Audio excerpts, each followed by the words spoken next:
Breast cancer क्या है? Breast की अगर शेप आप ख़राब हो यानी उसमें कोई बाजू के नीचे तक इसकी, लेकिन जब हम इसको लापरवाही के करते हैं तो फिर ये फैलना शुरू हो जाता है, फिर ये लंग्स की तरफ चला, जब ये फैल जाता है फिर ये थोड़ा सा नाकाबिले इलाज हो जाता है। इसकी एक और बड़ी काज है कि अगर आप बर्थ कंट्रोल की मेडिसिन कैंसर सेल्स हैं वो जिंदा होते हैं, वो सुनते हैं, वो कलर रिफ्लेक्ट होता है। अस्सलाम वालेकुम, welcome to the online health clinic. This is your host Arbab Faraz. आज का हमारा टॉपिक है कैंसर अवेयरनेस प्रोग्राम। नाजरीन, पाकिस्तान समेत दुनिया भर में लाखों अफराद इस बीमारी में मुब्तला है और सिर्फ वक्त पर इलाज से ही इस पे काबू पाया जा सकता है। कैंसर की बहुत सी इकसाम हैं, लेकिन पाकिस्तान में सबसे ज़्यादा पाई जाने वाली इकसाम ब्रेस्ट कैंसर की है। आज हम बात करेंगे ब्रेस्ट कैंसर पे। आज के हमारे गेस्ट हैं डॉक्टर मियां मुनव्वर साहब। अस्सलाम वालेकुम डॉक्टर साहब। वालेकुम सलाम। कैसे हैं डॉक्टर साहब? मैं ठीक हूँ, शुक्र अल्लाह का। बाबा आप सुनाइए। डॉक्टर साहब, सबसे पहले हमें बताएं कि ब्रेस्ट कैंसर क्या है और इसकी कॉमन सिम्टम्स क्या हो सकती हैं। देखिए, ब्रेस्ट कैंसर जो है ये तकरीबन 90% औरतों की प्रॉब्लम है, और ख़ासकर उन की जो 30+ हो जाती हैं औरतें। और अलामात में अगर इसकी देखें तो इसमें ब्रेस्ट की अगर शेप आप ख़राब हो यानी उसमें कोई ट्यूमर निकल रहा हो, या ब्रेस्ट से ब्लड निकल रहा हो, या पेनफुल चेस्ट हो, तो ये इसकी पहली अलामत है। और दूसरी इसकी है कि अगर आप सेकंड स्टेज पे चले जाएं कि ज़्यादा प्रॉब्लम हो, अगर आप इग्नोर करते हैं तो फिर इसकी जो है आपके यानी बाजू के नीचे तक इसकी जो है वो ट्यूमर की शक्ल बन जाती है। इन चीज़ों को, ये छोटी छोटी चीज़ें हैं, छोटी छोटी साइन सिम्टम आते हैं, अगर उनको आप बर वक़्त कंट्रोल कर लें तो ये काबिल इलाज मर्ज़ है।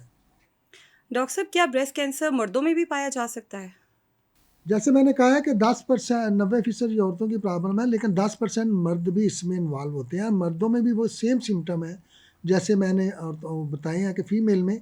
इस तरह मर्दों की भी चेस्ट से रेशा निकलना शुरू हो जाता है, ब्लड निकलना शुरू हो जाता है, पेनफुल होता है, और बॉडी में टेम्परेचर जो है वो ज़्यादा हो जाता है। ब्लड में अगर ब्लड टेस्ट कराएं तो आपका ESR बड़ा होता है, और उसके अलावा आप डे बाय डे आप वीक वीक महसूस करते हैं, आपका वज़न भी कम होना शुरू हो जाता है। डॉक्टर साहब, ब्रेस्ट कैंसर कैसे डायग्नोज हो सकता है? देखिए, इसके जो सबसे है ये तो बेसिक सिम्टम है, अगर आप महसूस करें अर्ली स्टेज पे तो आपको खुद ही महसूस होगा जब को अब नॉर्मेलिटी फ़ील करें। लेकिन इसकी मेमोग्राफी है वो करवाएं, और इसके साथ कुछ ब्लड टेस्ट हैं। अगर आप फ़ील करते हैं कि अब नॉर्मेलिटी की तरफ जा रहे हैं तो आपको फ़ौरी तौर पर डायग्नोसिस के साथ साथ अपने डॉक्टर को ज़रूर चेक करवाना होगा। तो डॉक्टर साहब, क्या इसका इलाज मुमकिन है? अर्ली स्टेज में ये काबिल इलाज है, और इसकी जो है वो सर्जरी भी बड़ी कामयाब है। ख़ासकर अगर अर्ली स्टेज पे आप चले जाएं तो होम्योपैथी में इसके बड़े अच्छे अच्छे ट्रीटमेंट हैं, एलोपैथी में इसका बड़ा अच्छा ट्रीटमेंट है।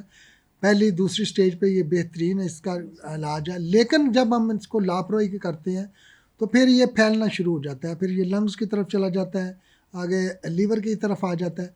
तो जब ये मेटास्टिक में आ जाता है यानी फैल जाता है, फिर ये थोड़ा सा नाकाबिले इलाज हो जाता है, मुश्किल हो जाता है, मुश्किलात पैदा करता है। डॉक्टर साहब, क्या ये एक शख्स से दूसरे शख्स में ट्रांसफ़र होने के चांसेस होते हैं? नहीं, इसका कोई ऐसा नहीं है कि ये एक से दूसरे शख्स को लग जाए। ये ट्रांसफ़रेबल बीमारी नहीं है, यानी आपको एक शख्स से दूसरे शख्स में ये ट्रांसफ़र नहीं करती। डॉक्टर साहब, एक आम इंसान अ, कब डॉक्टर को रुजू करे? मतलब हमें रेगुलर इसका चेकअप करवाना चाहिए, क्योंकि अब ये बहुत ही कॉमन हो गया है। और वो लोग जो 50+ हैं, ख़ासकर वो औरतें जो 50+ हैं या जिनका सर्कल स्टॉप हो गया हो, तो उनको हर सूरत में अपने डॉक्टर से रुजू करना होगा। और ये बीमारी जो है वो उन लोगों को ज़्यादा है, वो उन ख़वातीन को जो बच्चों को फ़ीड नहीं करवाती। बच्चों को फ़ीड ना करवाना भी इसकी एक काज़ बन सकती है। ये नहीं कि वो सबको होगा, लेकिन एक काज़ बन सकती है। इसकी एक और बड़ी काज़ है कि अगर आप बर्थ कंट्रोल की मेडिसिन इस्तेमाल करते हैं और अपने डॉक्टर की इंस्ट्रक्शन के बगैर इस्तेमाल करते हैं, ये इसकी दूसरी काज़ बन सकती है। ज़्यादा सेल्फ मेडिकेशन का इस्तेमाल करना, ये इसकी तीसरी काज़ बन सकती है। और गैर ज़रूरी तौर पर अपने आप को खूबसूरत करने के लिए मुख्तलिफ़ केमिकल का यूज़ करना, या जिस तरह आजकल आम रूटीन में ब्रेस्ट इम्प्लांट वगैरह भी होते हैं, उससे भी ये जो है ब्रेस्ट कैंसर की तरफ हम जा सकते हैं। डॉक्टर साहब, एक कैंसर पेशेंट हर स्टेज पे एक ट्रीटमेंट चाहता है और आजकल इतना एडवांस ट्रीटमेंट हो गया है कि क्वालिटी ऑफ लाइफ कॉम्प्रोमाइज़ हो रही है। इसके बारे में आपका क्या कहना है? देखें, आप जितने भी आप बिज़ी हों, आप जितने भी इम्पॉर्टेंट हों, आप जितने भी बिजनेसमैन हों, अगर आप अपनी सेहत को टाइम नहीं देते, आप वक़्त नहीं निकालते अपने लिए, तो आपको कोई भी बीमारी आपके लिए बहुत बड़ी बीमारी हो सकती है। तो आपको चाहिए कि आप फिज़िकली तौर पर अपने आप को अपना ख़्याल रखें, और हर सूरत में 30 से ऊपर वाली ख़वातीन जो हैं, वो अपने जो है चेकअप हर साल बाद इसका चेकअप ज़रूर करवाएं, और गैर ज़रूरी अदवायात से अवॉइड करें। डॉक्टर साहब, हमें बताएं कि एक कैंसर सर्वाइविंग पेशेंट जो है, जो सर्वाइव कर रहा है कैंसर जैसी मर्ज से, उसका एक लाइफस्टाइल क्या होना चाहिए? ये बड़ा अहम सवाल है कि कैंसर, जैसे ही हम सुनते हैं कि कैंसर किसी को हो गया, तो वो जो है एकदम अपसेट डिप्रेशन हो में आ जाता जाता है, है। डिप्रेशन में चला जाता है। सिर्फ वही डिप्रेशन में नहीं चला जाता, फैमिली भी डिप्रेशन में चली जाती है। जी। तो कैंसर का पेशेंट कहीं भी आप देखें, तो सबसे पहले तो उसको मॉरल स्टेटस अप करें, यानी उसको ये यकीन दिलाएं कि वो ठीक हो जाएगा। जी। और दूसरा, उसकी खुराक का ख्याल रखें कि उसको अच्छी एनवायरनमेंट दें, अच्छा फूड दें। और तीसरा, उसको फ्रेश एयर में ज़रूर रखें, यानी वो रेगुलर अपनी छोटी मोटी एक्सरसाइज करे। ये मैं आपकी अर्ली स्टेज पे बात जी। कर रहा हूँ, जी। पहली दूसरी स्टेज पे अगर डायग्नोज हो जाता है, तो वो अगर खुराक ठीक करे, अपने आप को कैंसर पेशेंट ना समझे और उसका मुकाबला करे, बर वक़्त अपने डॉक्टर को चेक करवाए, वक़्त पर अपनी मेडिसिन इस्तेमाल करें, और गैर ज़रूरी चीज़ें से अवॉइड करें। कैंसर का रास्ता रोकना ये बड़ा ज़रूरी है। और वो क्या है रास्ता रोकना? याद रखें, कैंसर जो है वो 50% आपके किचन में है, और 25% आपके लाइफस्टाइल में है, और 25% ये बीमारी है। अब आप कहेंगे हमारे किचन में कैसे है? जी। आप देखें, हमारे किचन में अगर अल्मुनियम फाइल यूज़ आप करते हैं, तो इसका मतलब है कि आप कैंसर को दावत दे रहे हैं। अगर आप सिल्वर के बर्तन यूज़ कर रहे हैं, तो इसका मतलब है आप कैंसर की बढ़ोतरी बढ़ा रहे हैं। एक कैंसर पेशेंट को जब हम मेडिसिन इस्तेमाल करवाते हैं, तो हमें वो रास्ता भी रोकना होगा जो कैंसर बढ़ाने के लिए बनते हैं, और वो रास्ता है अल्मुनियम फाइल है, वो रास्ता है सिल्वर के बर्तन है, वो रास्ता है प्लास्टिक के बर्तन है, वो रास्ता है प्रेशर कुकर, वो रास्ता है माइक्रोवेव ओवन।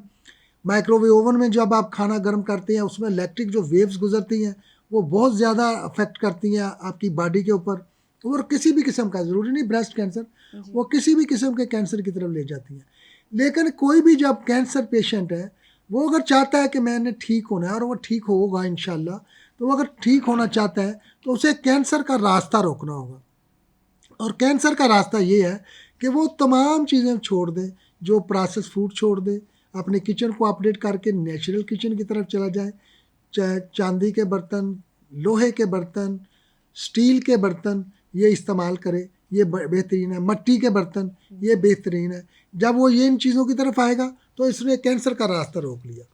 उसके बाद वो अपनी बॉडी को बूस्ट करे। देखें, कैंसर अगर आपकी बॉडी में है और डायग्नोज नहीं होता, तो बहुत सी ऐसी अमवात है, हमने देखा है कि मरते वक्त पता चलता है कि इस बंदे को कैंसर भी था, लेकिन कैंसर ने उसका कुछ नहीं बिगाड़ा।